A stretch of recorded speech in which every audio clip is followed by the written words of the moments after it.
And now there are demands for one of Northern Ireland's most notorious sex scandals to be included. The Kincora Boys' Home in Belfast witnessed horrendous sex abuse of boys in care. But it's long been haunted by allegations that the abuse was covered up to protect a British intelligence operation spying on loyalists. Kincora has become a byword, I think, for allegations of political conspiracy and cover-up, not just of the most heinous forms of child abuse, but also potentially of one of the dirtiest episodes of the so-called Dirty War. A public inquiry and police investigations have insisted that the abuse in Kincora was confined to the home and was not part of a wider ring operating outside the hostel. But tonight, Spotlight provides explosive testimony that says there was a sophisticated paedophile ring linked directly to Kincora. We went to the hotel and we would be in the lounge and we would have drinks, and there was other gentlemen there, and one of them would ask one of us to go up to the room. This seems to be new information, and that information needs to be put before the inquiry team.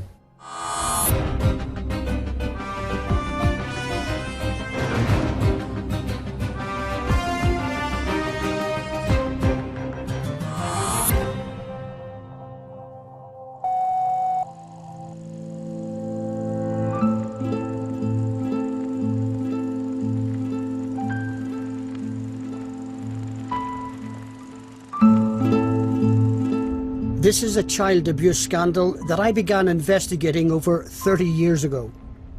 Kincora has raised many questions. How could such corruption of boys in public care go on undetected for so long? And still it hasn't given up all its secrets. Kincora was home to teenage boys in care, about to make the transition from classroom to workplace. But it was a haven for 3 paedophile care staff.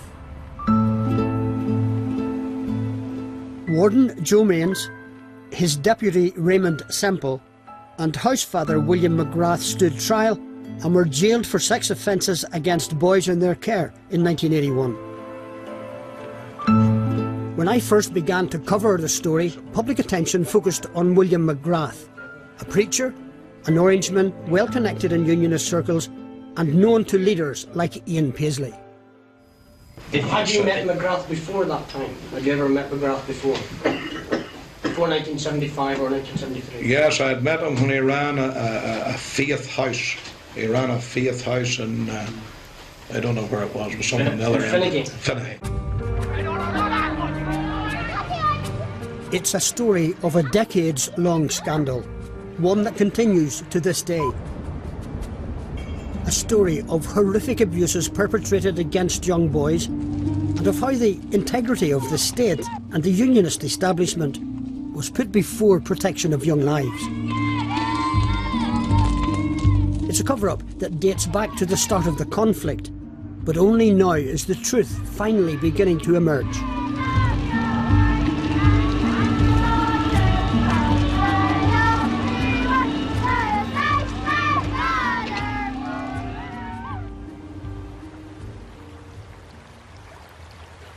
This is Clint Massey.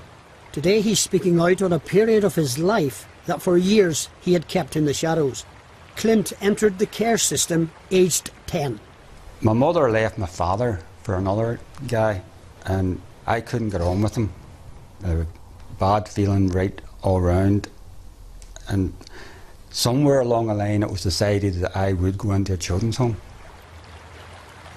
At 16 he was sent to Kincora. But like so many other abused, he couldn't tell his family about the abuse. I didn't want my mother to think of bad things that happened to me. I didn't want to put any guilt onto this woman. And up until she died, I always let her believe that I was okay in there. Nobody touched me, nobody done anything to me in there. After my first night there, the next morning, that's when it all started. I was totally stunned by what happened, and I had no comprehension of anything like that. You know, this wasn't in my world, all them things. Getting woken up by this old guy's hand inside your pyjamas, that was the shock of my waking up. Clint recalls feeling powerless to do anything to stop the abuse. Why did I not resist? You know, why did I not fight back? I couldn't fight back. I mean, this person was officially my guardian.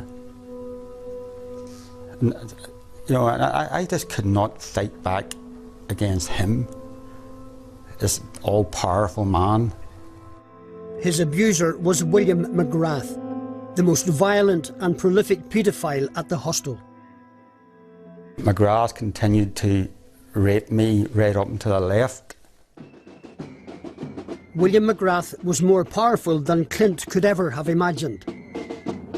In the 60s, there was a power and authority that came from unionists within Orange lodges, and which McGrath tapped into. The leader of Orange Lodge 1303, he also controlled a shadowy doomsday organisation called Tara. We recognise that this is total war. We recognise that this will be a long and bitter struggle. He had been predicting blood on the streets, including on the Shankill, where I first heard him preaching, and that we would have to stand up and fight the cause. What he got was, at least initially, an evangelically led paramilitary group. Here we see Tara's banners at a religious rally in Belfast, for God and Ireland. Roy Garland was McGrath's second-in-command in Tara. We were led to believe there's this big cataclysm coming, but in actual fact we were creating the problem. The 1970s began with the violence that appeared to confirm the doomsday McGrath had predicted. The onset of an IRA bombing campaign put Tara on a war footing to defend Ulster. As a result, they attracted the attention of British Army intelligence. In the 1970s, Brian Gemmell was a young undercover Army intelligence captain stationed in Northern Ireland and tasked with running an agent inside Tara to investigate loyalists, and in particular McGrath. William McGrath, according to my source in Tara, claimed to be an agent, maybe that just means an informant, for MI6 and then MI5. But begs the question, what really was Tara? Was Tara, was it an intelligence gathering organisation in the loyalist and Protestant community on behalf of the security service? Or was it a means of achieving some of their political ends? Was it an organisation of influence? Was it an organisation that could massage events? What undoubtedly was of interest to British intelligence was the group of unionists who were part of McGrath's circle of influence. He had the ear of the Ulster Unionist Party leaders, like Sir Knox Cunningham, who supported Tara, and Jim Molyneux, both of whom had visited McGrath's house, as well as Unionist leaders of the future, Red Gyamfi, the former Stormont Minister Nelson McCausland, and John Laird, now Lord Laird, among them.